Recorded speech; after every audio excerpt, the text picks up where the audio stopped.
नमस्कार मंडळी, पुन्हा एकदा माझ्या नवीन एका व्हिडिओमध्ये तुम्हा सगळ्यांचं खूप खूप मनापासून स्वागत। आता तुम्ही थंबनेल बघितलंच, अगदी बरोबर आहे। आपल्याकडे एक वाटी पोहे आणि फक्त एखादी काकडी असेल तर आपण खूप छान असा थंडगार नाश्त्याचा पदार्थ बनवू शकतो, तेही अगदी 5 मिनिटांमध्ये। तर इथे बघा, मी एक वाटी किंवा एक कप आपण पोहे घेतलेले आहेत। तुम्हाला जितक्या क्वांटिटीमध्ये तुम्हाला बनवायचे आहेत तेवढं तुम्ही घेऊ शकता।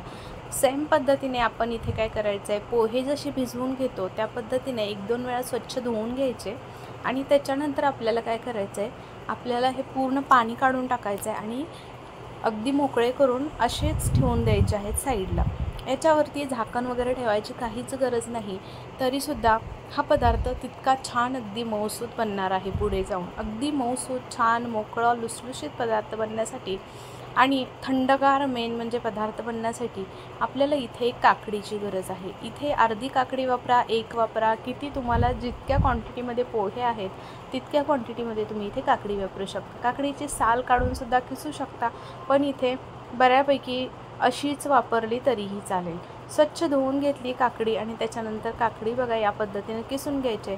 आता या खिसणीवरती बघा काय करायचं, मोठे मोठे असे तुकडे पडण्यासाठी, छान दिसावे पदार्थामध्ये, त्यासाठी बघा इथे काय करायचं, थोडंसं किसायची काकडी, परत आपटून घ्यायचं थोडंसं त्याच्यावरती, म्हणजे पूर्ण खाली पडली जाते पाठच्या बाजूला असलेलं, आणि असं जोराने खिसायचं।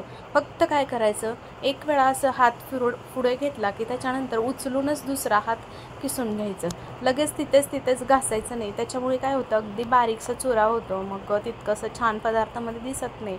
आणि त्याच्यामुळे बघा इथे लांब लांब काप इथे करून घेतलेले आहेत आपण। तर त्याच्यातील आता पूर्ण पाणी पिळून काढायचं, म्हणजे अगदी छान मोकळी करून घ्यायचं आहे। बघा ती काकडीचा किस मोकळा करून साईडला ठेवून दिला। आपल्याला लागणारं साहित्यसुद्धा तुम्ही बघितलं, मी इथे तुम्हाला दाखवलं। आता काय करायचं आहे, एक कढई ठेवायची किंवा तुम्ही पसरट पॅनसुद्धा ठेवू शकता आणि त्याच्यामध्ये तेल घालायचं आहे। तेल घालून छान आपल्याला अगदी साल तडकेपर्यंत, म्हणजेच अगदी फुटेपर्यंत शेंगदाणे छान आपल्याला भाजून घ्यायचे आहेत। अगदी खरपूस भाजून घ्यायचे, अगदी तुटेपर्यंत मधून छान असे। तर छान इथे भाजून घेतलेले आहेत बघा, आणि आपल्याला हे शेंगदाणेसुद्धा काढून घ्यायचे आहेत। आता शेंगदाणे काढून घ्यायचे आणि त्याच तेलामध्ये आपण पुढची फोडणी करतो आहे। 1 चमचाभर जिरे मोहरी घालायची, म्हणजे अर्धा चमचा जिरे, अर्धा चमचा मोहरी छान तडतडली की त्याच्यानंतर त्याच्यामध्ये कढीपत्ता घालायचा, धुवून घेतलेला स्वच्छ। त्याच्यानंतर त्याच्यामध्ये मिरच्या 2 कट करून बारीक घेतलेत त्या घातलेत। कांदा घालायचा, 1 ते 1.5 मीडियम साईजचा कांदा मोठा घातला तरीही चालेल, खूप छान होतो पदार्थ। त्याच्यानंतर छान कांदा भाजून घ्यायचा। कांदा फक्त आपल्याला इथे करपू द्यायचा नाही किंवा जास्त ओव्हर कुक करायचं नाही, इथे मी व्हिडिओत दाखवल्याप्रमाणे अर्धा कच्चाच ठेवायचा आहे। त्याच्यामुळे पदार्थ हा अगदी मऊसूत राहतो। अगदी तुम्ही सकाळपासून संध्याकाळपर्यंत जरी हा पदार्थ शिल्लक राहिला तरीसुद्धा अगदी मऊसूत राहतो।